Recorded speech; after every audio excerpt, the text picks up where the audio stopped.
Hi friends, ಎಲ್ಲರಿಗೂ ಕೂಡ ಮತ್ತೆ ನಮ್ಮ ಚಾನಲ್ಗೆ ನಿಮಗೆ ಸ್ವಾಗತ. ಇವತ್ತಿನ ಒಂದು ವಿಡಿಯೋದಲ್ಲಿ ಕರ್ನಾಟಕ ಎಕ್ಸಾಮಿನೇಷನ್ ಅಥಾರಿಟಿಯಿಂದ ಏನು ನಡೆಸ್ತಕ್ಕಂತಹ ಒಂದು ಯಾವ್ದಪ್ಪ ನೋಡೋಣ ಅಂದ್ರೆ ಕಮ್ಯುನಿಕೇಶನ್ ಪೇಪರ್ ಅನ್ನ ನಾವು ನೋಡ್ಕೊತಾ ಹೋಗೋಣ. ಅತಿ ಮುಖ್ಯವಾಗಿ ಹಳೆಯ ಪ್ರಶ್ನೆ ಪತ್ರಿಕೆಗಳನ್ನ ನೋಡೋಣ. ಯಾಕೆ ಅಂತ ಅಂದ್ರೆ ತುಂಬಾ ಇಂಪಾರ್ಟೆಂಟ್ ಇದೆ ಹಳೆಯ ಒಂದು ಪ್ರಶ್ನೆ ಪತ್ರಿಕೆಗಳು. ಕಮ್ಯುನಿಕೇಶನ್ ಪೇಪರ್ ಏನು ಟೋಟಲ್ ಆಗಿ 100 ಅಂಕಗಳಿಗೆ ಬರ್ತವೆ. ಅದರಲ್ಲಿ ಕನ್ನಡ ಇರ್ತದೆ, ಇಂಗ್ಲಿಷ್ ಇರ್ತದೆ, ಮತ್ತೆ ಕಂಪ್ಯೂಟರ್ ಇರ್ತದೆ. ನಾವು ಇವತ್ತಿನ ಒಂದು ತರಗತಿಯಲ್ಲಿ ಏನಪ್ಪಾ ನೋಡೋಣ ಅಂತ ಅಂದ್ರೆ ನಾವು ಇವತ್ತು ಇಲ್ಲಿ ಇಂಗ್ಲಿಷ್ ಅನ್ನ ನಾವು ನೋಡೋಣ. ಕಂಪ್ಯೂಟರ್ ಅನ್ನ ಈಗಾಗಲೇ ನಾನು ಒಂದು ತರಗತಿಯನ್ನ ಕೊಟ್ಟಿದ್ದೇನೆ. ಯಾರ್ಯಾರು ಆ ತರಗತಿಯನ್ನ ನೋಡಿಲ್ಲ ನೋಡ್ಕೊಳ್ಳಿ. ಇವತ್ತು ಸಂಜೆ ಇನ್ನೊಂದು ಕಂಪ್ಯೂಟರ್ ತರಗತಿಯನ್ನ ನಾವು ನೋಡ್ಕೊತಾ ಹೋಗೋಣಂತೆ. ಈಗಿನ ತರಗತಿಯಲ್ಲಿ ನಾವು ಇಂಗ್ಲಿಷ್ ಪೇಪರ್ ಅನ್ನ ನಾವು ಏನಪ್ಪಾ ಮಾಡೋಣ ಅಂತ ಬಿಡಿಸ್ಕೊಳ್ತಾ ಹೋಗೋಣ. ಅತಿ ಮುಖ್ಯವಾಗಿ ನಿಮಗೆ ಯೂಸ್ಫುಲ್ ಆಗುವ ರೀತಿಯಲ್ಲಿ ತರಗತಿಯನ್ನ ಕೊಡ್ತೇನೆ. ಸಂಪೂರ್ಣವಾಗಿ ಈಗ ನೋಡ್ಕೊತಾ ಹೋಗೋಣ ಬನ್ನಿ. ಮೊದಲನೇದಾಗಿ ಪ್ರಶ್ನೆ ಇದೆ ನೋಡಿ, ಇಲ್ಲಿ ಆನ್ಸರ್ ಮಾಡಬೇಕು. ಮೊದಲನೇದಾಗಿ ನೋಡಿ, choose the correct answer in the following after removing the adverb too ಅಂತ ಇದೆ. ಅಂದ್ರೆ ಈ ಒಂದು ಟು ಎಂತಕ್ಕಂತ ಒಂದು ಅಡ್ವರ್ಬ್ ಅನ್ನ ತೆಗೆದು ಆ ಒಂದು ಸರಿಯಾದ ಉತ್ತರವನ್ನ ನೀವು ಆರಿಸಿ ಬರೆಯಿರಿ ಅಂತ. ಏನಪ್ಪಾ ಪ್ರಶ್ನೆ ಅಂತ ಅಂದ್ರೆ the news is too good to be true ಅಂತ ಕೊಟ್ಟಿದ್ದಾರೆ. The news is too good to be true ಅಂತ. ಇಲ್ಲಿ ಟೂ ಎಂತಕ್ಕಂತ ಒಂದು ಅಡ್ವರ್ಬ್ ಅನ್ನ ತೆಗೆದು ಒಂದು ಒಳ್ಳೆಯ ಒಂದು ಏನು ಪದವನ್ನ, ಒಂದು ಒಳ್ಳೆಯ ಒಂದು ವಾಕ್ಯವನ್ನ ಇಲ್ಲಿ ರಚನೆ ಮಾಡಿ ಅಂತ ಕೊಟ್ಟಿದ್ದಾರೆ. ನೋಡಿ ಆಪ್ಷನ್ ಎ ನೋಡಿ, the news is good to be true. ನೋಡಿ ಏನೋ ಸ್ವಲ್ಪ ಮಿಸ್ಟೇಕ್ ಇದೆ ಅನ್ನೋ ತರ ಅನಿಸ್ತಿಲ್ವಾ? The news is good to be true ಅಂತ ಅಂದ್ರೆ too good to be true is correct ಇದೆ. ಓಕೆನಾ? ಇಲ್ಲಿ ನೋಡಿ the news is good to be true ಅಂತ ಕೇಳಿದ್ದಾರೆ, ಏನೋ ಸ್ವಲ್ಪ ಮಿಸ್ಟೇಕ್ ಅಂತ ಕಾಣಿಸ್ತಿದೆ. ನೆಕ್ಸ್ಟ್ ಇಲ್ಲಿ the news is better to be true. ನೋಡಿ ಇಲ್ಲಿ ಗುಡ್ ಅನ್ನ ಚೇಂಜ್ ಮಾಡೋ ಹಾಗಿಲ್ಲ. ಯಾಕೆಂದ್ರೆ ಇಲ್ಲಿ ನೋಡಿ, ಇಲ್ಲಿ ಏನಿದೆ ಟ್ರೂ ಮಾತ್ರ ಚೇಂಜ್ ಮಾಡಿ ಅಂತ ಕೊಟ್ಟಿದ್ದಾರೆ. ಓಕೆನಾ? ಹಾಗಾಗಿ ಇದು ಕೂಡ ತಪ್ಪು. ನೆಕ್ಸ್ಟ್ ಇಲ್ಲಿ the news is too good that it can be true. ನೋಡಿ ಟೂ ನ ರಿಮೂವ್ ಮಾಡಿ ಅಂತ ಕೊಟ್ಟಿದ್ದಾರೆ. ಇಲ್ಲಿ ಟೂ ಮತ್ತೆ ಇವ್ರು ಬರ್ದಿದ್ದಾರೆ, ಇದು ಕೂಡ ಏನಿದೆ ತಪ್ಪಿದೆ. ನೋಡಿ ನಾಲ್ಕನೇದು ನೋಡಿ, the news is so good that it cannot be true ಅಂತ ಕೊಟ್ಟಿದ್ದಾರೆ. The news is so good that it cannot be true ಅಂತ. So option D is the right answer. ಸರಿಯಾದ ಉತ್ತರ ಆಪ್ಷನ್ ಡಿ ಆಗಿದೆ. ನೋಡಿ ಪ್ರಶ್ನೆಗಳು ಎಷ್ಟಾದ್ರೂ ಇರಲಿ, ಟೋಟಲ್ ಆಗಿ 35 ಪ್ರಶ್ನೆಗಳು ಏನು ನಿಮಗೆ ಬರ್ತಾ ಹೋಗ್ತದೆ. ಈ ಕಡೆನೂ ಕೂಡ ಇರ್ತದೆ ಪ್ರಶ್ನೆ, ಅದನ್ನು ಕೂಡ ಏನು ಸೀರೀಸ್ ಆಗಿ ನೋಡ್ಕೊತಾ ಹೋಗ್ಬಿಡೋಣ. ಯಾಕೆಂದ್ರೆ ಇನ್ನೊಂದ್ಸರಿ ಸ್ಕ್ರೋಲ್ ಅಪ್ ಮಾಡ್ಬೇಕಾಗಿರ್ತದೆ, ಅದಕ್ಕಾಗಿ ನೋಡ್ಕೊತಾ ಹೋಗೋಣ. ನೋಡಿ identify the correct form of tense in the following sentence ಅಂತ ಕೊಟ್ಟಿದ್ದಾರೆ. ನೋಡಿ he dash up every day at 6 o'clock ಅಂತ ಕೊಟ್ಟಿದ್ದಾರೆ. ನೋಡಿ he dash up every day at 6 o'clock ಅಂತ. ನೋಡಿ ಎಲ್ಲದೂ ಕೂಡ ಪದ ಬಳಸಿ ಒಂದ್ಸಲಿ. He get up get up every day at 6 o'clock. ನೋಡಿ ಗೆಟ್ ಅಪ್ ಅಂತ ಕೊಟ್ಟಿದ್ದಾರೆ, ಗೆಟ್ ಅಪ್ ಅಂತ. ನೋಡಿ ಎಷ್ಟು ಜನ ಇದ್ದಾರೆ? ಒಬ್ಬನೇ ಇರು. ಗೆಟ್ ಇದು ಪ್ಲೂರಲ್ ಆಗುತ್ತೆ, ಪ್ಲೂರಲ್, ಹಾಗಾಗಿ ಇದು ಕೂಡ ತಪ್ಪು. ನೆಕ್ಸ್ಟ್ ಇಲ್ಲಿ ಗಾಟ್ ಅಪ್ ಅಂತ ಕೊಟ್ಟಿದ್ದಾರೆ, ಆಲ್ರೆಡಿ ಎದ್ದಿದ್ದಾನೆ. ನೋಡಿ 6 o'clock ಹೇಳ್ತಾನೆ ಅಂತ ಇಲ್ಲಿ ಇರೋದು, ಆಲ್ರೆಡಿ ಎದ್ದಿದ್ದಾನೆ ಅಂತ ಇಲ್ಲಿ ಕೊಟ್ಟಿದ್ದಾರೆ, ಇದು ಕೂಡ ತಪ್ಪು. ನೋಡಿ ಈಸ್ ಗೆಟಿಂಗ್ ಅಂತ ಅಂದ್ರೆ ಹೇಳ್ತಾ ಇದ್ದಾನೆ, ಇದು ಕೂಡ ತಪ್ಪು. ಗೆಟ್ಸ್ ಅಂತ ಅಂದ್ರೆ ಹೇಳ್ತಾನೆ ಅಂತ. ನೋಡಿ he gets up every day at 6 o'clock ಅಂತ. ಓಕೆನಾ? ಇಲ್ಲಿ ಆಪ್ಷನ್ ಬಿ ಸರಿಯಾದ ಉತ್ತರ ಆಗಿದೆ. ಓಕೆ, ಮುಂದಿನ ಪ್ರಶ್ನೆಗೆ ಹೋಗೋಣ. ನೋಡಿ ಮುಂದಿನ ಪ್ರಶ್ನೆ ಈ ರೀತಿಯಾಗಿದೆ. He said I clean my teeth twice A day ಅಂತ ಕೊಟ್ಟಿದ್ದಾರೆ. Select the option which is best expresses the given statement in indirect speech. Indirect speech ನ ಇಲ್ಲಿ ಸರಿಯಾದ ಉತ್ತರವನ್ನ ಬರೀರಿ ಅಂತ. ಹಿ ಸೆಡ್ ಅಂತ ಕೊಟ್ಟಿದ್ದಾರೆ. ಹಿ ಸೆಡ್ ಅಂತ ಹೆಂಗಿರುತ್ತೋ ಹಂಗೆ ಬರ್ಕೋಬೇಕು. ಹಿ ಸೆಡ್ ಇಲ್ಲಿ ಐಫೋನ್ ಇರ್ತವೆ, ಕಾಮ ಇರ್ತವೆ, ಡಬಲ್ ಕಾಮ, ಸೆಮಿಕೋಲನ್ ಇರ್ತವೆ. ಇದಕ್ಕಾಗಿ ದಟ್ ಅಂತ ನಾವು ಯೂಸ್ ಮಾಡಬೇಕು. He said that. ಐ ಇರೋದನ್ನ ಇಂಡೈರೆಕ್ಟ್ ಸ್ಪೀಚ್ ಅಲ್ಲಿ ಯೂಸ್ ಮಾಡಿದ್ರೆ ಏನ್ ಬರುತ್ತೆ? ಹಿ ಬರ್ತದೆ. ಹಿ ನೆಕ್ಸ್ಟ್ ಪಾಸ್ಟ್ ಟೆನ್ಸ್ ಅಲ್ಲಿ ನೀವು ಯೂಸ್ ಮಾಡ್ಬೇಕಪ್ಪ ಅಂತ ಅಂದ್ರೆ ಕ್ಲೀನ್ ಅನ್ನ ಕ್ಲೀನ್ಡ್ ಅಂತ ಆಗುತ್ತೆ. ಮೈ ಇದ್ದಿದ್ದು ಏನಾಗುತ್ತೆ? ಹಿಸ್ ಆಗುತ್ತೆ. ಟೀತ್ ಇದ್ದಿದ್ದು ಹಂಗೆ ಇರುತ್ತೆ. ಟ್ವೈಸ್ ಎ ಡೇ ಇದು ಕೂಡ ಹಂಗೆ ಇರುತ್ತೆ. ಎ ಡೇ ಎಂತಕ್ಕಂಥ ಕೂಡ ಹಂಗೆ ಇರುತ್ತೆ. ನೋಡಿ he said that he clean his teeth twice A day. Option A ಇಲ್ಲಿ ಸರಿಯಾದ ಉತ್ತರ ಆಗಿದೆ. ನೋಡಿ ಇಲ್ಲೆಲ್ಲ ಏನು ಯಾವ ರೀತಿ ತಪ್ಪು ಕೊಟ್ಟಿದ್ದಾರೆ? ಕ್ಲೀನ್ಸ್ ಅಂತ ಕೊಟ್ಟಿದ್ದಾರೆ, ಇಲ್ಲಿ ಕ್ಲೀನ್ಡ್ ಆಗ್ಬೇಕಾಗಿತ್ತು.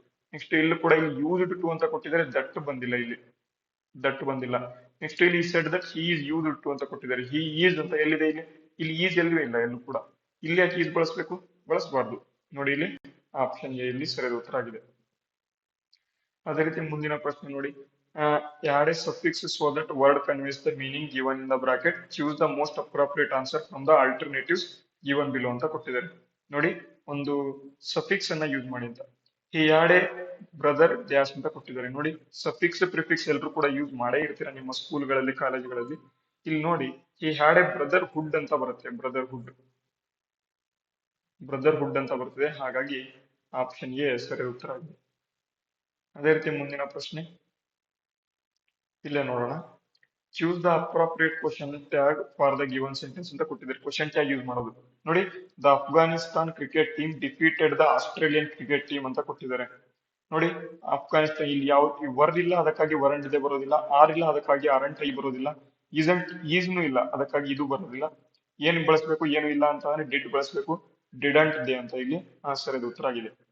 ಓಕೆನಾ. ನೆಕ್ಸ್ಟ್ ಇಲ್ಲಿ ದ ವರ್ಡ್ ಕ್ಲಾಂಡೆಸ್ಟೈನ್ ಮೀನ್ಸ್ ಅಂತ ಕೊಟ್ಟಿದ್ದಾರೆ. ಕ್ಲಾಂಡೆಸ್ಟೈನ್ ಅಂತಕ್ಕಂಥದ ಒಂದು ಪದದ ಅರ್ಥ ಅಂತ ಕೇಳಿದರೆ, ನೋಡಿ, ಕ್ಲಾಂಡೆಸ್ಟೈನ್ ಅಂತ ಅಂದ್ರೆ ಸೀಕ್ರೆಟ್ ಅಂತ ನಾವು ಬಳಸ್ತೇವೆ. ಸೀಕ್ರೆಟ್ ಅಂತ. Option B. ಇಲ್ಲಿ ನಿಮಗೆ ಪದಗಳ ಅರ್ಥ ಗೊತ್ತಿರಬೇಕು, ಯಾಕೆಂದ್ರೆ ಪಕ್ಕಾ ಪ್ರಶ್ನೆಗಳು ಬರ್ತವೆ. ಪದಗಳ ಅರ್ಥ ಅರ್ಥ ಪದಗಳ ಅರ್ಥ ಗೊತ್ತಿದ್ರೆ ನಿಮಗೆ ಪಕ್ಕಾ 2 3 ಕ್ವಶನ್ ಡೈರೆಕ್ಟ್ ಆಗಿ ನಿಮಗೆ ನೋಡ್ಕೋಬಹುದು. ಕ್ಲಾಂಡೆಸ್ಟೈನ್ ಅಂತ ಅಂದ್ರೆ ಏನಪ್ಪ ಕೇಳಿದಿದ್ದಾರೆ, ಸೀಕ್ರೆಟ್ ಅಂತ. ಓಕೆನಾ. ನೆಕ್ಸ್ಟ್ ಇಲ್ಲಿ ಬನ್ನಿ. ಇನ್ the following question choose the alternative which is best expresses the meaning of the word underlined in the sentence ಅಂತ ಕೊಟ್ಟಿದ್ದಾರೆ. ಅಂದ್ರೆ ಇದರ ಒಂದು ಏನು ಮೀನಿಂಗ್ ಏನು ಅಂತ ನೋಡಿ. He was the most disputatious student in I ever had ಅಂತ ಕೊಟ್ಟಿದ್ದಾರೆ. ಡಿಸ್ಪ್ಯೂಟೇಷಿಯಸ್ ಅಂತ ಅಂದ್ರೆ ಆರ್ಗ್ಯುಮೆಂಟೇಟಿವ್ ಅಂತ ಅಂದ್ರೆ ಏನೇನೋ ಮಾತಾಡೋದು, ಆರ್ಗ್ಯುಮೆಂಟ್ ಮಾಡೋದು. ಈ ರೀತಿಯಾಗಿ ಡಿಸ್ಪ್ಯೂಟೇಷಿಯಸ್ ಅಂತ ಅಂದ್ರೆ ಆರ್ಗ್ಯುಮೆಂಟೇಟಿವ್ ಅಂತ ಇರ್ತದೆ. ಆಪ್ಷನ್ ಬಿ ಸರಿಯಾದ ಉತ್ತರ ಆಗಿದೆ. ಓಕೆ, ಅದೇ ರೀತಿ ಮುಂದಿನ ಪ್ರಶ್ನೆಗೆ ಹೋಗೋಣ ನಾವು ಈಗ. ನೋಡಿ, the first Indian English writer to receive Jnanpith award ಅಂತ ಕೊಟ್ಟಿದ್ದಾರೆ.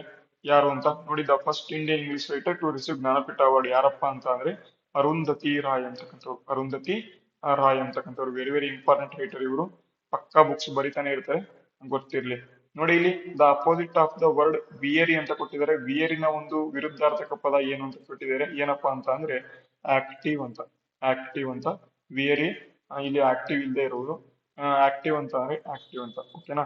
ಮತ್ತೆ ಇದು ಪ್ರಿಫಿಕ್ಸ್ ಸಫಿಕ್ಸ್ ಅಲ್ಲಿ ಯೂಸ್ ಮಾಡ್ಬೇಕಂತ ಅಂದ್ರೆ ಇನ್ಆಕ್ಟಿವ್ ಅಂತ ಯೂಸ್ ಮಾಡ್ತೀವಿ. ಇನ್ಆಕ್ಟಿವ್. ಓಕೆನಾ. ಅರ್ಥ ಆಗ್ತಿದೆನಾ? ಈ ರೀತಿಯಾಗಿ ತರಗತಿ ನಿಮಗೆ ಯೂಸ್ಫುಲ್ ಆದ್ರೆ ಎಲ್ಲರೂ ಕೂಡ ಚಾನಲ್ ಸಬ್ಸ್ಕ್ರೈಬ್ ಮಾಡ್ಕೊಳ್ಳಿ. ಆಯ್ತಾ. ಮುಂದಿನ ಪ್ರಶ್ನೆ ನೋಡಿ. Choose the word which is synonymous with underlined word ಅಂತ ಕೊಟ್ಟಿದ್ದಾರೆ. The rulers of that country were barbarians ಅಂತ ಕೊಟ್ಟಿದ್ದಾರೆ. ಬಾರ್ಬರಿಯನ್ಸ್ ಅಂತ. ಸಿನಾನಿಮ್ ಅಂತ ಅಂದ್ರೆ ಈ ಒಂದು ಪದದ ಅರ್ಥ ಅಂತ. ಬಾರ್ಬರಿಯನ್ಸ್ ಗೆ ಇನ್ನೊಂದು ಪದದ ಅರ್ಥ ಏನು ಅಂತ ಕೇಳಿದರೆ ಏನಪ್ಪಾ ಅಂತಾರೆ ಬಾರ್ಬರಿಯನ್ಸ್ ಅಂತ ಅಂದ್ರೆ ಅನ್ಸಿವಿಲೈಸ್ಡ್ ಅಂತ ಕರಿತೇವೆ. ಅನ್ಸಿವಿಲೈಸ್ಡ್ ಅಂತ. ಆಪ್ಷನ್ ಬಿ ಸರಿಯಾದ ಉತ್ತರ ಆಗಿದೆ. ನೆಕ್ಸ್ಟ್ ಇಲ್ಲಿ ಬನ್ನಿ. Choose the correctly spelt word ಅಂತ ಕೊಟ್ಟಿದ್ದಾರೆ. ನೋಡಿ, ಕನ್ನೋಯಿಸಿಯರ್ ಅಂತ. ಕನ್ನೋಯಿಸಿಯರ್ ಅಂತ ಇಲ್ಲಿ ಕೊನ್ನಿಸರ್ ಅಂತ ಇದೆ, ತಪ್ಪು. ಕನ್ನೋಯಿಸಿಯೋರ್ ಅಂತ ಇದೆ, ಇಲ್ಲಿ ಈ ಬರ್ಬೇಕು, ಇಲ್ಲಿ ಬಂದಿಲ್ಲ, ಅದಕ್ಕಾಗಿ ತಪ್ಪು. ಐನೇ ಇಲ್ಲ, ಓನೇ ಇಲ್ಲ, ಅದಕ್ಕಾಗಿ ಇದು ಕೂಡ ತಪ್ಪು. ನೋಡಿ, ಇಲ್ಲಿ CONNOISSEUR ಅಂತಕ್ಕಂಥ ಪದ ವೆರಿ ವೆರಿ ಇಂಪಾರ್ಟೆಂಟ್. ಓಕೆನಾ. ಪಕ್ಕಾ ಪ್ರಶ್ನೆಗಳು ಕೇಳ್ತಾರೆ. ಮತ್ತೆ ಕೆಲವೊಂದು ಪದಗಳ ಬಗ್ಗೆ ನಿಮಗೆ ಕೇಳ್ತಾ ಹೋಗ್ತಾರೆ. ಪ್ರೀಸ್ಟ್ ಅಂತ ಕೇಳ್ತಾರೆ. ಪ್ರೀಸ್ಟ್. PRIEST. ಇಲ್ಲಿ ಯಾವ ರೀತಿ ಬಳಸ್ತಾರೆ ಅಂತ ಅಂದ್ರೆ ಈ ರೀತಿಯಾಗಿ ಕೊಟ್ಬಿಡ್ತಾರೆ. PREIST. ಈ ರೀತಿಯಾಗಿ ಯೂಸ್ ಮಾಡ್ತೀವಿ. ಇದನ್ನ ಎಲ್ಲರೂ ಕೂಡ ನೀವು ಆಪ್ಷನ್ ಹಾಕ್ತೀರಾ, ಆದ್ರೆ ಇದು ಸರಿಯಾದ ಉತ್ತರ ಆಗಿರ್ತದೆ. ಇದು ತಪ್ಪಾದ ಉತ್ತರ. ಓಕೆನಾ. ಪ್ರೀಸ್ಟ್ ಅಂತ. ಓಕೆ, ಮುಂದಿನ ಪ್ರಶ್ನೆ ನೋಡಿ. Choose the right option to fill the blanks ಅಂತ ಕೊಟ್ಟಿದ್ದಾರೆ. Our uncle dash a silver idol and dash it home yesterday ಅಂತ ಕೊಟ್ಟಿದ್ದಾರೆ. ನೋಡಿ, our uncle brought a silver idol and brought it home ಅಂತ ಕೊಟ್ಟಿದ್ದಾರೆ. ಬಾಟ್ ಅಂತ, ಇದು ತಪ್ಪು. ಇದು our uncle bought a silver idol and brought it home yesterday. ಅಂದ್ರೆ ಬ್ರಾಟ್ ಅಂದ್ರೆ ತೆಗೆದುಕೊಂಡು ಬಂದ್ರು, ಬಾಟ್ ಅಂತ ಅಂದ್ರೆ ತಗೊಂಡ್ರು ಅಂತ. ತಗೊಂಡ್ರು. ಅವರ್ ಅಂಕಲ್ ತಗೊಂಡ್ರು ಎ ಸಿಲ್ವರ್ ಐಡಲ್ ನ ತಗೊಂಡ್ರು, ನೆಕ್ಸ್ಟ್ ಅದನ್ನ ಮನೆಗೆ ತಗೊಂಡು ಬಂದ್ರು. Brought to it to home ಅಂತ ಕೊಟ್ಟಿದ್ದಾರೆ. ಓಕೆನಾ. ಆಪ್ಷನ್ ಎ ಸರಿಯಾದ ಉತ್ತರ. ನೋಡಿ, ಇಲ್ಲೊಂದು ನೋಡಿ. Identify the pair of the words having similar relation like the given peer ಅಂತ ಕೊಟ್ಟಿದ್ದಾರೆ. ಪ್ಲೆಜರ್ ಇದೆ, ಪೇನ್ ಇದೆ, ಇದು ವಿರುದ್ಧಾರ್ಥಕ ಪದಗಳು. ನೋಡಿ, ಗ್ರೋನ್ ಮೋನ್ ಅಂತ ಕೊಟ್ಟಿದ್ದಾರೆ. ಅಪ್ರಿಶಿಯೇಟ್ ಹಿಬುಕ್ ಅಂತ ಕೊಟ್ಟಿದ್ದಾರೆ. ಫೈಟ್ ಕಾಂಬ್ಯಾಟ್ ಅಂತ ಕೊಟ್ಟಿದ್ದಾರೆ. ನೋಡಿ, ಇಲ್ಲಿ ಸ್ಮೈಲ್ ಇದೆ ಮತ್ತೆ ಲಾಫ್ಟರ್ ಇದೆ. ಪ್ಲೆಜರ್, ಪೇನ್, ಸ್ಮೈಲ್, ಲಾಫರ್ ಅಂತ. ನೋಡಿ, ಆಪ್ಷನ್ ಸಿ ಸರಿಯಾದ ಉತ್ತರ. ಓಕೆನಾ. ಮುಂದಕ್ಕೆ ಹೋಗೋಣ. ಓಕೆ, ಮುಂದಕ್ಕೆ ಹೋಗೋಣ. Identify the correctly spelt word ಅಂತ ಕೊಟ್ಟಿದ್ದಾರೆ ನೋಡಿ. ಇಲ್ಲೂ ಕೂಡ ಕರೆಕ್ಟ್ ಸ್ಪೆಲ್ಲಿಂಗ್ ಕೊಟ್ಟಿದ್ದಾರೆ. ರಿಪೀಟೇಷನ್ ಅಂತಕ್ಕಂಥ ಒಂದು ಪದದ ಒಂದು ಕರೆಕ್ಟ್ ಸ್ಪೆಲ್ಲಿಂಗ್ ನೋಡಿ. ರಿಪೀಟೇಷನ್ ಏನಿರುತ್ತೆ, REPETITION ಅಂತ, REPETITION ಅಂತ ಇಲ್ಲಿದೆ ನೋಡಿ, ರಿಪೀಟೇಷನ್ ಅಂತ. ಹಾಗಾಗಿ ಆಪ್ಷನ್ ಬಿ ಸರಿಯಾದ ಉತ್ತರ. ನೆಕ್ಸ್ಟ್ ಇಲ್ಲಿ ಏನ್ ಕೊಟ್ಟಿದ್ದಾರೆ ಅಂತ ಅಂದ್ರೆ ಒಂದು ಪ್ಯಾರಾಗ್ರಾಫ್ ಕೊಟ್ಟಿದ್ದಾರೆ. ಈ ಪ್ಯಾರಾಗ್ರಾಫ್ ನಲ್ಲಿ ಇರ್ತಕ್ಕಂಥ ಒಂದು 50, 51, 52ನೇ ಪ್ರಶ್ನೆ. ಇದನ್ನ ನಾನು ನೆಕ್ಸ್ಟ್ ನಿಮಗೆ ಪ್ಯಾರಾಗ್ರಾಫ್ ಮಾಡಿಸುವಾಗ ಹೇಳ್ತೇನೆ. ಇವು 3 ಬಿಟ್ಬಿಡೋಣ. ಇವಾಗ 53ನೇ ಪ್ರಶ್ನೆಗೆ ಬರೋಣ. Fill in the blank with the correct option. The new group of students dash very dynamic ಅಂತ ಕೊಟ್ಟಿದ್ದಾರೆ ನೋಡಿ. The new group of students are ಅಂತ ಬರಬೇಕು ಇಲ್ಲಿ. ಇಲ್ಲಿ ನೀವು ಓದ್ಬೇಕಾದ್ರೆ ಬಂದ್ಬಿಡುತ್ತೆ ನಿಮ್ಮ ಬಾಯಲ್ಲಿ ಪದ.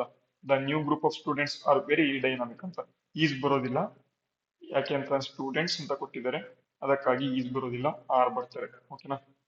ತುಂಬಾ ಜನ ಇರ್ತಾರೆ. ಈಸ್ ಅಂತ ಅಂದ್ರೆ ಒಬ್ಬರಿಗೆ, ಆರ್ ಅಂತ ಅಂದ್ರೆ ಜಾಸ್ತಿ ಜನಕ್ಕೆ. ಓಕೆನಾ, ಆರ್ ಸರಿಯಾದ ಉತ್ತರ. ಅದೇ ರೀತಿ ಇಲ್ಲಿ ಕೊಟ್ಟಿದ್ದಾರೆ ನೋಡಿ ಪ್ರಶ್ನೆ.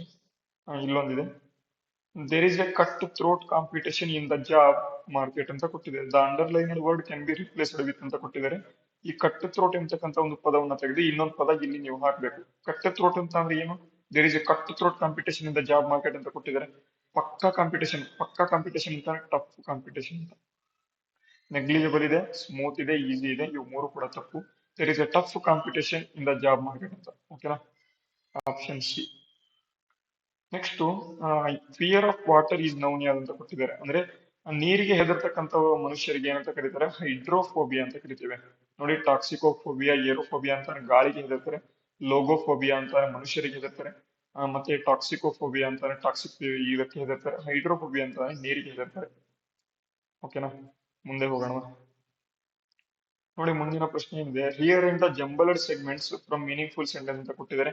Playing the children cricket are ಅಂತ, playing the children cricket are ಅಂತ ಕೊಟ್ಟಿದ್ದಾರೆ ನೋಡಿ. ಮೊದಲನೇದು ಏನ್ ಬರಬೇಕು?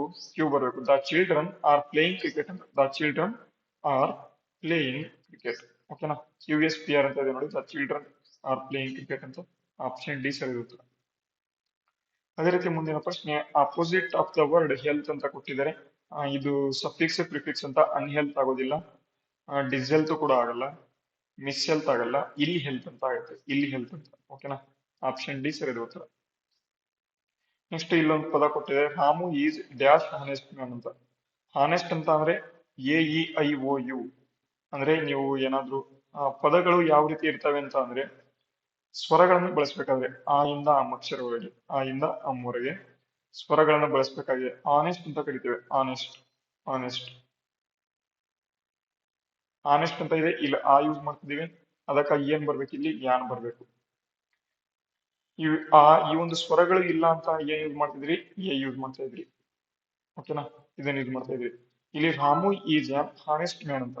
Ramu is an honest man ಅಂತ. ಯಾಕೆ ಅಂತ ಅಂದ್ರೆ ಇಲ್ಲಿ ಏನಿದೆ ಅಂತ ಅಂದ್ರೆ ನಿಮಗೆ ಇಲ್ಲಿ ಅಂತ ಎಂತಕ್ಕಂತ ಒಂದು ಪದ ಇದೆ, ಹಾನೆಸ್ಟ್ ಅಂತ. ಇದು ಸೇಮ್ ಕ್ವಶನ್. ಇದು ಹಿಂದಿನ ಒಂದು ಪ್ರಶ್ನೆ ಪತ್ರಿಕೆ ಸೇಮ್ ಕ್ವಶನ್ ಇದು ತೆಗೆದುಕೊಂಡು ಬಂದಿದ್ದೇನೆ. ಓಕೆನಾ, ಮುಂದಿನ ಪ್ರಶ್ನೆ, Mary always blows her own trumpet ಅಂತ ಕೊಟ್ಟಿದ್ದಾರೆ. ಇದು ಒಂದು ಫ್ರೇಸ್ ಏನಪ್ಪ ಸಜೆಸ್ಟ್ ಮಾಡುತ್ತೆ ಅಂತ ಕೊಟ್ಟಿದ್ದಾರೆ. ಬ್ಲೋಸ್ ಹರ್ ಓನ್ ಟ್ರಂಪೆಟ್ ಅಂತ ಏನ್ ಮಾಡ್ತಾರೆ ಅಂತ ಅಂದ್ರೆ ಮೇರಿ ಬೋಸ್ಟ್ಸ್ ಹರ್ ಸೆಲ್ಫ್ ಅಂತ. ಆಪ್ಷನ್ ಡಿ ಸರಿಯಾದ ಉತ್ತರ. ಅದೇ ರೀತಿ ಮುಂದಿನ ಪ್ರಶ್ನೆ, ದ ವರ್ಡ್ ಅಕ್ನಾಲೆಡ್ಜ್ ಅಂತ ಅಂದ್ರೆ ಏನು ಅಂತ ಕೇಳಿದರೆ, ಅಕ್ನಾಲೆಡ್ಜ್ ಅಂತ ಅಂದ್ರೆ ಏನಪ್ಪಾ ಅಂತ ಅಂದ್ರೆ ಅಕ್ನಾಲೆಡ್ಜ್ಮೆಂಟ್ ಅಂತ ಕರಿತೇವೆ. Acceptance, acceptance. ಓಕೆನಾ, ಆಪ್ಷನ್ ಎ ಸರಿಯಾದ ಉತ್ತರ. ಅದೇ ರೀತಿ ಇಲ್ಲಿ ಅಫ್ಲೂಯೆಂಟ್ ಅಂತ ಏನಂತ ಕೇಳಿದರೆ ನೋಡಿ, ಪಕ್ಕ ಪದದ ಅರ್ಥ ಪಕ್ಕ ಕೇಳ್ತಾರೆ. ಪದದ ಅರ್ಥ, ಪದದ ಅರ್ಥ, ಪದದ ಅರ್ಥ ಪಕ್ಕ ಕೇಳ್ತಾ ಹೋಗ್ತಾರೆ. ಅದಕ್ಕಾಗಿ ನೆನ್ಪಿಟ್ಕೊಳ್ಳಿ. ಅಫ್ಲೂಯೆಂಟ್ ಅಂತ ಅಂದ್ರೆ ಏನಪ್ಪಾ ಅಂತ ಅಂದ್ರೆ ರಿಚ್ ಅಂತ. ರಿಚ್ ಗೆ ಆಪೋಸಿಟ್ ವರ್ಡ್ ಯಾವುದು? ಫೂರ್ ಅಂತ. ಕ್ಲೆವರ್ ಗೆ ಆಪೋಸಿಟ್ ವರ್ಡ್ ಫೂಲಿಶ್ ಅಂತ. ಇವೆರಡು ಕೂಡ ಆಪೋಸಿಟ್ ವರ್ಡ್, ಇದನ್ನು ಕೂಡ ನೆನ್ಪಿಟ್ಕೊಳ್ಳಿ. ಓಕೆ, ಅದೇ ರೀತಿ ಮುಂದಿನ ಪ್ರಶ್ನೆಗೆ ಹೋಗೋಣ. A person having more than one wife ಅಂತ ಕೇಳಿದರೆ, ಒಂದಕ್ಕಿಂತ ಹೆಚ್ಚು ಹೆಂಡತಿಯರನ್ನ ಹೊಂದಿರುವಂತವ್ರಿಗೆ ಏನಂತ ಕರೀತಾರೆ ಅಂತ ಅಂದ್ರೆ ಪಾಲಿಗ್ಯಾಮಿಸ್ಟ್ ಅಂತ ಕರೀತಾರೆ. ಪಾಲಿಗ್ಯಾಮಿಸ್ಟ್ ಅಂತ. ಮೋನೋಗ್ಯಾಮಿಸ್ಟ್ ಅಂತ ಅಂದ್ರೆ ಒಂದೇ ಹೆಣ್ಣು ಮಗಳನ್ನ ಅಥವಾ ಒಂದೇ ಹೆಂಡತಿಯನ್ನ ಹೊಂದಿರ್ತಕ್ಕಂಥವ್ರು. ಅದೇ ಇಲ್ಲಿ ಮೋರ್ ದ್ಯಾನ್ ಒನ್ ಗಂಡಂದಿರನ್ನ ಹೊಂದಿರ್ತಕ್ಕಂಥವ್ರನ್ನ ಏನಂತ ಕರೀತಾರೆ? ಪಾಲಿಯಾಂಡ್ರಿಸ್ಟ್ ಅಂತ ಕರೀತಾರೆ. ಓಕೆನಾ. The employees dash not reach the office on time dash of the bus strike ಅಂತ ಕೊಟ್ಟಿದ್ದಾರೆ ನೋಡಿ. ಇಲ್ಲಿ ಫಿಲ್ ಮಾಡಬೇಕು. ಇಲ್ಲಿ ಏನೇನು ಫಿಲ್ ಮಾಡ್ಬೇಕಂತ ಹೇಳ್ತೇನೆ. The employees may not should not ಅಂತ ಬರಬಾರ್ದು. ಶುಡ್ ನಾಟ್ ಅಂತ ಅಂದ್ರೆ ನಮಗೆ ಗೊತ್ತಿಲ್ಲ ಯಾಕೆ ಅಂತ. ಮೇ ನಾಟ್ ಅಂತ ಬರಬೇಕು. ಮೇ ಅಂತ ಅಂದ್ರೆ ಇರಬಹುದು ಅಂತ ಬರುತ್ತೆ. May not reach the office on time because ಅಂತ. ಬಿಕಾಸ್ ಇಲ್ಲೂ ಕೂಡ ಇದೆ, ಇಲ್ಲೂ ಕೂಡ ಇದೆ. ಡ್ಯೂ ಟು ನ ಕೂಡ ಬರ್ಬೋದು, ಡ್ಯೂ ಬರ್ಬೋದು, ಅದೇ ಇಲ್ಲಿ ಆಫ್ ಇದೆ. ಡ್ಯೂ ಆಫ್ ಬರಲ್ಲ, ಡ್ಯೂ ಟು ಬರುತ್ತೆ. ಡ್ಯೂ ಆದ್ಮೇಲೆ ಟು ಬರಬೇಕು. ಅದಕ್ಕಾಗಿ ಇಲ್ಲಿ ಆಫ್ ಇದೆ, ಅದಕ್ಕಾಗಿ ಡ್ಯೂ ಬರಲ್ಲ. ಆನ್ ಅಕ್ಯುರೆಂಟ್ ಅಂತ ಕೊಟ್ಟಿದೆ, ಇದು ಕೂಡ ಬರಲ್ಲ. ಮೇ ಬಿಕಾಸ್ ಅಂತಕ್ಕಂಥ ಪದ ಬರ್ತದೆ. ಆಪ್ಷನ್ ಬಿ ಸರಿಯಾದ ಉತ್ತರ. ಓಕೆನಾ? ಇಲ್ಲೊಂದು ಪ್ರಶ್ನೆ ಇದೆ, ನೋಡ್ಕೊಂಡ್ಬಿಡೋಣ. ಕ್ರಿಕೆಟ್, ಇದು ಬೇರೆ ಪ್ರಶ್ನೆ ಇದು. The record of voting phase April 26 in Maharashtra will takes place for 8 ಅಂತ ಕೊಟ್ಟಿದ್ದಾರೆ. ಪ್ಯಾರಾ ಜಂಬಲ್ ವರ್ಡ್ ಇದು. ಇದ್ರೊಳಗೆ ಯಾವ್ದು ತಪ್ಪಿದೆ ಅಂತ. The record voting phase in April 26 in Maharashtra will take place for 8 ಅಂತ ಕೊಟ್ಟಿದ್ದಾರೆ. ಫಾರ್ 8 ಸೀಟ್ಸ್ ಅಂತ ಆಗಿದೆ ನೋಡಿ. ಆಪ್ಷನ್ 4ನೇದರಲ್ಲಿದೆ, ಸೀಟ್ಸ್ ಆಗಬೇಕು, ಅದಕ್ಕಾಗಿ ತಪ್ಪಾಗಿದೆ. 8 ಸೀಟ್ಸ್, 8 ಇದಾವೆ. ಒಂದು 8 ಸೀಟ್ ಅಂತ ಅಂದ್ರೆ 8 ಸೀಟ್ಗಳು ಅಂತ ಬರುತ್ತೆ. ಸೀಟ್ 8 ಸೀಟ್ ಅಂತ ಅಷ್ಟೇ ಬರಲ್ಲ. ಓಕೆ, 8 ಕುರ್ಚಿಗಳು ಅಂತ ಬರ್ತವೆ, 8 ಕುರ್ಚಿ ಅಂತ ಬರಲ್ಲ. ಓಕೆನಾ? ಇದೇ ರೀತಿ. ಓಕೆ, ಮುಂದೆ ನೋಡೋಣ. ವಿ ಹ್ಯಾವ್ ಸೀನ್ ರಿಪೋರ್ಟ್ಸ್ ಅಂತ ಇದೆ ನೋಡಿ. ರಿಪೋರ್ಟ್ಸ್ ಆಗ್ಬೇಕು, ಇಲ್ಲೇ ತಪ್ಪಿದೆ. ಮುಂದೆ ಓದೋದೇ ಬೇಡ, ರಿಪೋರ್ಟ್ಸ್ ಆಗ್ಬೇಕು. ಮುಂದೆ ಓದೋದೇ ಬೇಡ, ಆಯ್ತಾ? ನೋಡಿ, change the voice in the given sentence. Ramu and Raju has been playing A cricket for 5 years ಅಂತ ಕೊಟ್ಟಿದ್ದಾರೆ. ಆಕ್ಟಿವ್ ವೈಸ್ ಪ್ಯಾಸಿವ್ ವೈಸ್ ಅಲ್ಲಿ ಇರಬೇಕು. ನೋಡಿ, ಇಲ್ಲಿ ಇದೆ, cricket has been played by Ramu and Raju for last 5 years ಅಂತ. ಹ್ಯಾಸ್ ಬೀನ್ ಬೀಯಿಂಗ್ ಇಲ್ಲಿ ಬಳಸಬೇಕಾಗಿರೋದು. Ramu and Raju have played cricket for last 5 years ಅಂತ ಕೊಟ್ಟಿದ್ದಾರೆ. Cricket has been played by Ramu and Raju for 5 years. Being ಬರಲ್ಲ ಇಲ್ಲಿ. ಓಕೆನಾ? ಹ್ಯಾಸ್ ಬರುತ್ತೆ, ಈಗ ಬರುತ್ತೆ. ಓಕೆನಾ? ಮುಂದಿನ ಪ್ರಶ್ನೆ. The one who hates marriage ಅಂತ ಕೊಟ್ಟಿದ್ದಾರೆ. ಏನು ಮದುವೆಯನ್ನ ಹೇಟ್ ಮಾಡ್ತಕ್ಕಂಥ, ಮದುವೆ ಯಾರಿಗೆ ಇಷ್ಟ ಇಲ್ಲ ಅವ್ರಿಗೆ ಏನಂತ ಕರೀತಾರೆ? ಮೀಸೋಗ್ಯಾಮಿಸ್ಟ್ ಅಂತ ಕರೀತಾರೆ. ಮೀಸೋಗ್ಯಾಮಿಸ್ಟ್ ಅಂತ. ಪಕ್ಕಾ ಪ್ರಶ್ನೆ ಇವು, ಪಕ್ಕಾ ಕೇಳ್ತಾರೆ. Spoken are done without preparation ಅಂತ ಕೊಟ್ಟಿದ್ದಾರೆ. Spoken are done without preparation ಅಂತ ಅವ್ರಿಗೆ ಏನಂತ ಕರೀತಾರೆ ಅಂತ ಎಕ್ಸ್ಟಂಪೋರ್ ಅಂತ ಕರೀತಾರೆ. ಎಕ್ಸ್ಟಂಪೋರ್ ಅಂತ. Option B. ಅದೇ ರೀತಿ ಕ್ವಶನ್ ಟೈಪ್ ಕೊಟ್ಟಿದ್ದಾರೆ ನೋಡಿ. Meera seldom left her room for more than a month ಅಂತ ಕೊಟ್ಟಿದ್ದಾರೆ. ನೋಡಿ, ಸೆಲ್ಡಮ್ ಅಂತ ನೆಗೆಟಿವ್ ವರ್ಡ್ ಇದು, ನೆಗೆಟಿವ್. ಹಾಗಾದ್ರೆ ನಾವು ಇಲ್ಲಿ ಪಾಸಿಟಿವ್ ಬಳಸಬೇಕು. ಇಲ್ಲಿ ನೆಗೆಟಿವ್ ಇದೆ, ಇಲ್ಲಿ ನೆಗೆಟಿವ್ ಇದೆ, ಇವೆರಡು ತಪ್ಪು. ಇಲ್ಲಿ ಸೆಲ್ಡಮ್ ಹರ್ ರೂಮ್ ಅಂತ ಅಂದ್ರೆ ಇಲ್ಲಿ ಎಲ್ಲೂ ಕೂಡ ಇಲ್ಲಿ ಪಾಸ್ಟ್ ಟೆನ್ಸ್ ಕೊಟ್ಟಿಲ್ಲ. ಪಾಸ್ಟ್ ಟೆನ್ಸ್ ಅಂತ ಡಿಡ್ ಬಳಸ್ತಿದ್ವಿ, ಪ್ರೆಸೆಂಟ್ ಟೆನ್ಸ್ ಕೊಟ್ಟಿದ್ದಾರೆ. ಅದಕ್ಕಾಗಿ ಆಪ್ಷನ್ ಎ. Does she. ಅರ್ಥ ಆಗ್ತಿದೇನಾ? ಅರ್ಥ ಆಗುತ್ತೆ ಅಂತ ಅನ್ಕೊಂಡಿದ್ದೇನೆ. ಮತ್ತೆ ಕೊನೆಯ ಪ್ರಶ್ನೆ ಇದು, ನೋಡ್ಕೊಂಬಿಡಿ. Can I write an essay on democracy ಅಂತ ಕೊಟ್ಟಿದ್ದಾರೆ. ಚಾರು ಆಸ್ಕ್ಡ್ ಟೀಚರ್ ಅಂತ. Select the opposite expresses the statement indirect speech ಅಂತ ಕೊಟ್ಟಿದ್ದಾರೆ. ನೋಡಿ, ಚಾರು ಆಸ್ಕ್ಡ್ ದ ಟೀಚರ್ ಹೆಂಗಿರುತ್ತೋ ಹಂಗೆ ಬರಬೇಕು. ಕ್ವಶನ್ ಮಾರ್ಕ್ ಇದೆ, ಅದಕ್ಕಾಗಿ ಏನ್ ಬಳಸ್ತೀವಿ? ಇಫ್ ಬಳಸ್ತೀವಿ. ಇಫ್ ಇಲ್ಲ ಅಂತ ವೆದರ್ ಬಳಸ್ತೀವಿ. ವೆದರ್ ಅಂದ್ರೆ ವೆದರ್ ಇಲ್ಲ ಅಂತ ಇಫ್ ಬಳಸ್ತೀವಿ. ಇಫ್ ಶಿ ಕುಡ್, ಶಿ ಅಂತ ಕೆನ್ ಐ ಇದೆ, ಐ ಇರ್ತಕ್ಕಂಥದ್ದು ಶಿ ಆಗತ್ತೆ, ಕೆನ್ ಇದ್ದು ಕುಡ್ ಆಗತ್ತೆ. If she could right on essay on democracy. ಇಷ್ಟೇ, ಇಷ್ಟೇ ಪದ. ಓಕೆನಾ? ಅರ್ಥ ಆಯ್ತಾ? ಇವತ್ತಿನ ತರಗತಿ ಎಲ್ರಿಗೂ ಕೂಡ ಹೇಗೆ ಅನಿಸ್ತು? ಇಂಗ್ಲಿಷ್ ತರಗತಿ ನೋಡಿ, ಟೋಟಲ್ ಆಗಿ 30 ಪ್ರಶ್ನೆಗಳನ್ನು ನೋಡಿದ್ದೇವೆ. ಇಲ್ಲಿ ನೆಕ್ಸ್ಟ್ ಇಲ್ಲಿ ನಿಮಗೆ ಕಂಪ್ಯೂಟರ್ಗೆ ಸಂಬಂಧಪಟ್ಟಂತೆ ಇದೆ, ಅದನ್ನ ನೋಡ್ಕೊಳ್ತಾ ಹೋಗೋಣ. ಇವತ್ತಿನ ಸಂಜೆಯ ತರಗತಿಯಲ್ಲಿ ನೋಡೋಣ, ಈವ್ನಿಂಗ್ ಕ್ಲಾಸ್ ಅಲ್ಲಿ. ಓಕೆ, ಇವತ್ತಿನ ಈ ಕ್ಲಾಸ್ ಎಲ್ರಿಗೂ ಕೂಡ ಹೇಗೆ ಅನಿಸ್ತು? ಪ್ಲೀಸ್ ಎಲ್ಲರೂ ಕೂಡ ಕಾಮೆಂಟ್ ಬಾಕ್ಸ್ ನಲ್ಲಿ ಕಾಮೆಂಟ್ ಮಾಡಿ ತಿಳಿಸಿ ಅಂತ ಹೇಳ್ತಾ ಇವತ್ತಿನ ತರಗತಿಯನ್ನು ಇಲ್ಲಿಗೆ ಮುಗಿಸ್ತೇನೆ. ಮುಂದಿನ ವಿಡಿಯೋದಲ್ಲಿ ಸಿಗೋಣ. ಅಲ್ಲಿವರೆಗೂ ಜೈ ಹಿಂದ್, ವಂದೇ ಮಾತರಂ.